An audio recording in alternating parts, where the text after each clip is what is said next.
Oi, eu sou o Dick, o pai do Bruno. Ele tem 27 anos hoje, é um dependente químico em recuperação. Meu filho, antes da droga, era um menino muito carinhoso, atencioso comigo, com a mãe, com os irmãos.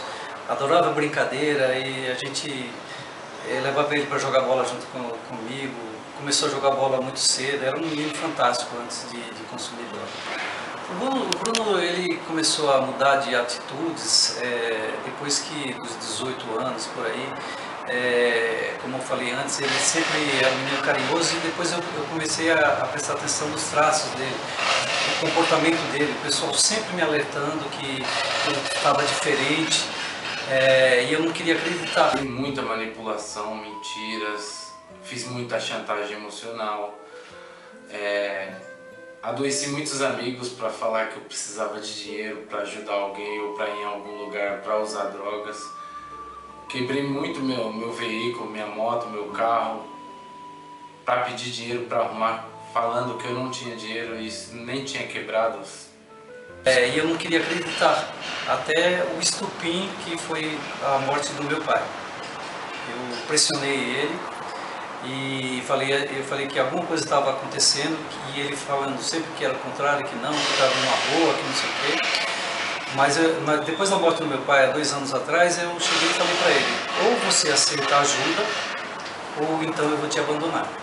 Praticamente quase todos os dias acordados usando droga, né? Me alimentava pouco, emagreci muito. E foi quando minha família começou a perceber o meu estado. Não me vestia mais decentemente, não fazia barba, não cortava o cabelo. Estava totalmente largado no mundo. O impactante na morte do meu pai é o seguinte: eu vi os meus 2 filhos, um que mora lá no interior e minha filha, chegaram tudo bem elegante, super bem distintos lá no velório, e meu filho com uma moto, com um maltrapilho, mal vestido, cheirando mal, e aquilo lá com a morte do meu pai eu fiquei muito mais angustiado, e dali para cá eu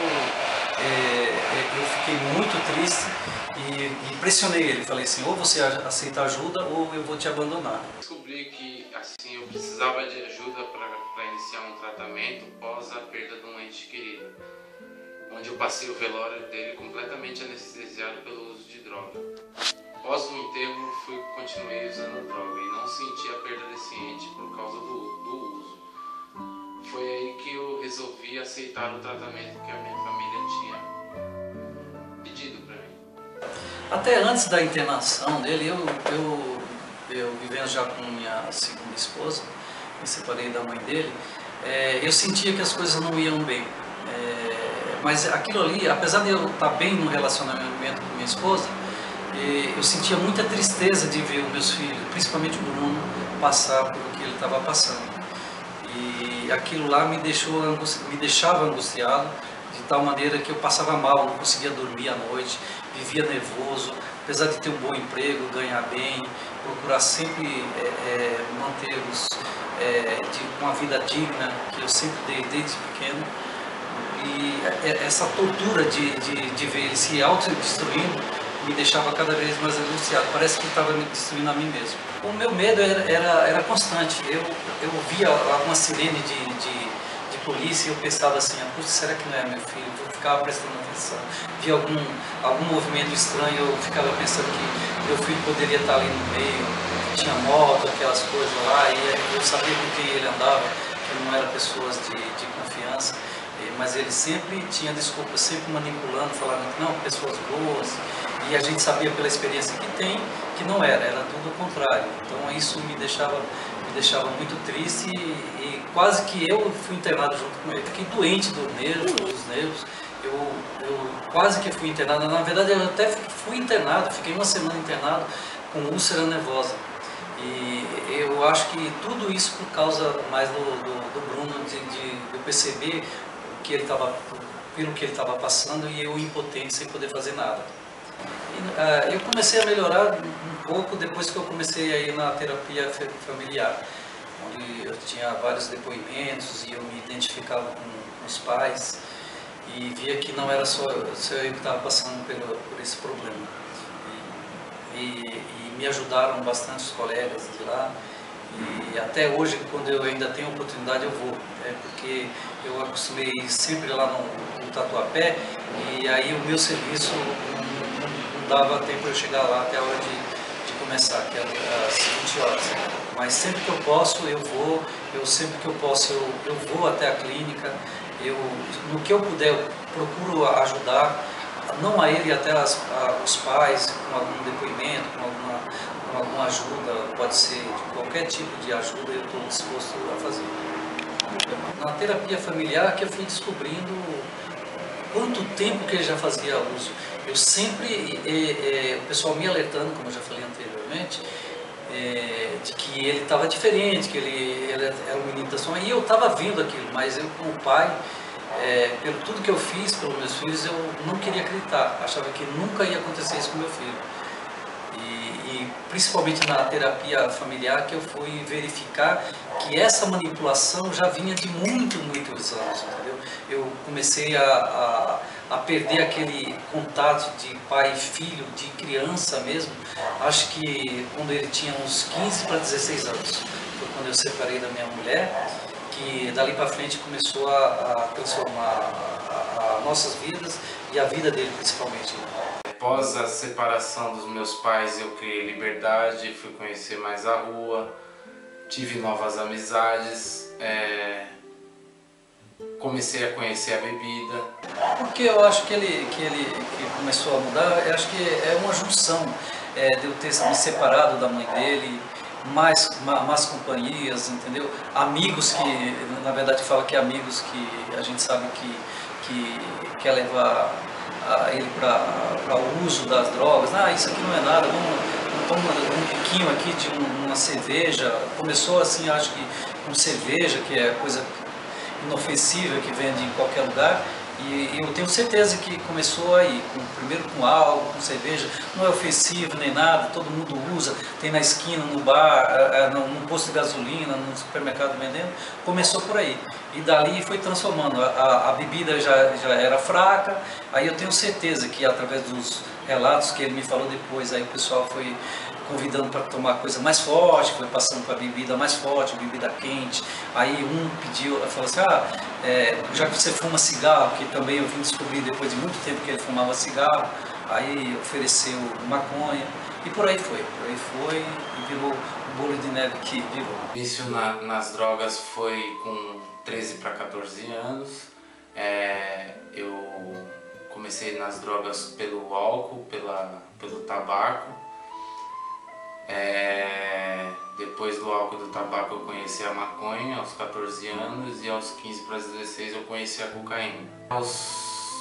Mais ou menos aos 15 anos para 16 anos eu fui convidado a jogar num time em Piracicaba. Foi quando eu fui morar sozinho em Piracicaba. Lá eu aproveitei que eu estava distante da família, comecei a usar com mais frequência a bebida, o álcool, o cigarro. O nome vício para mim, ele já soava com medo para mim, pequeno, desde criança, que eu ouvia falar vício, qualquer coisa, se você dá um trago no cigarro, você vai viciar. Aquilo eu tinha medo. Entendeu? Se você tomar um copo de cerveja, vai te viciar. Então qualquer palavra que falava vício, para mim, eu tinha medo. Eu levo com isso até hoje na minha vida. E eu sempre tentei passar isso para eles, para todos os filhos, entendeu? Falei assim, olha, vocês podem ser pobres, não ter estudo, qualquer coisa, mas tenha dignidade.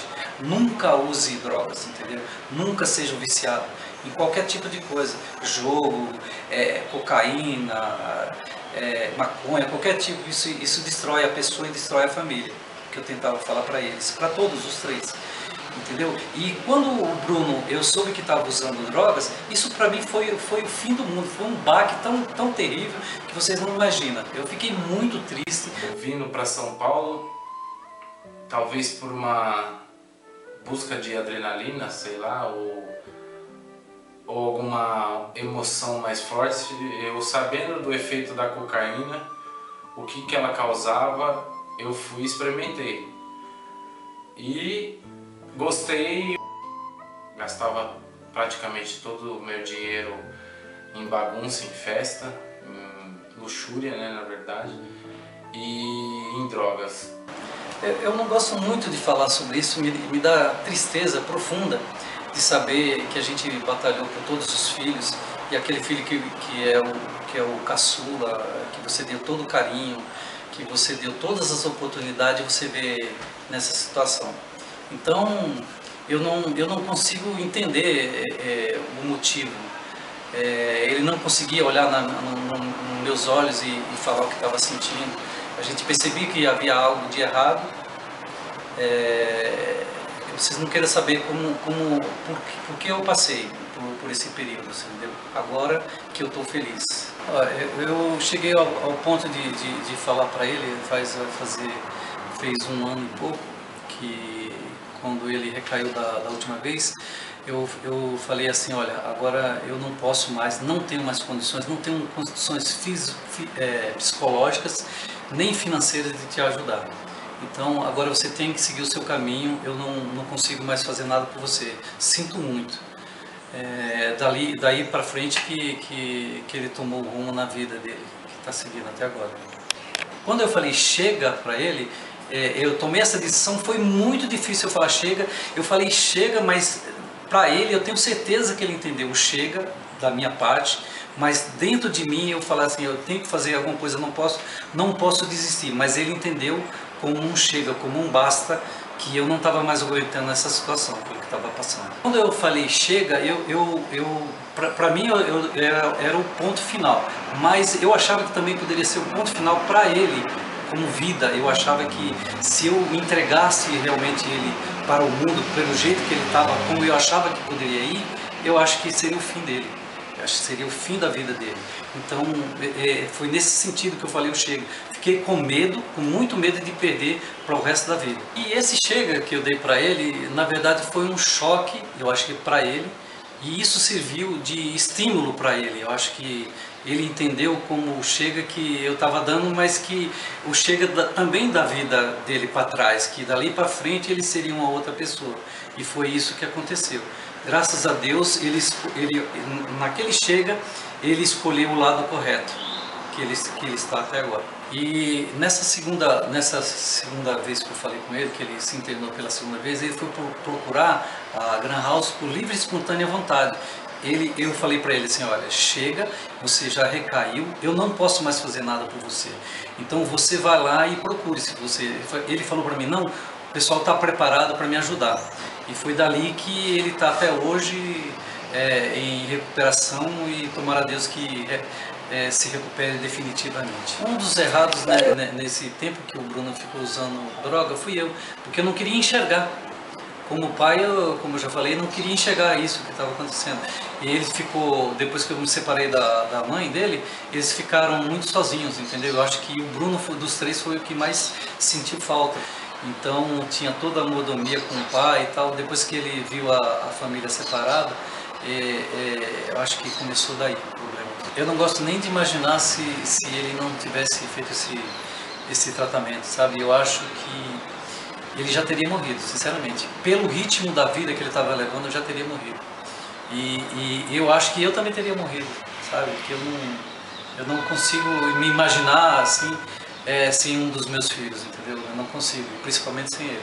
Tá, hoje eu sou a pessoa mais feliz do mundo, sabe? Porque eu vejo meu filho feliz com uma pessoa e está fazendo planos para casar, assim, entendeu?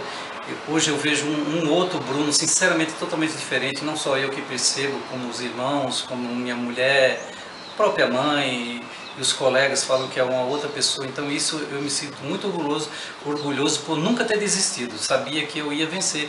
Todos os desafios da minha vida eu consegui vencer, graças a Deus. E eu acho que o Bruno não seria diferente. Então eu sempre bati na tecla que eu nunca ia desistir, apesar de que eu falei no início, de que eu falei para ele desistir, que eu ia desistir dele, que eu estava fora, que não ia fazer mais nada por ele, mas eu sabia que dentro de mim, se ele aceitasse aquilo que eu estava propondo, eu ia ajudar como continuo ajudando, como vou sempre continuar ajudando. Na Gran House eu encontrei uns profissionais que realmente me ajudaram.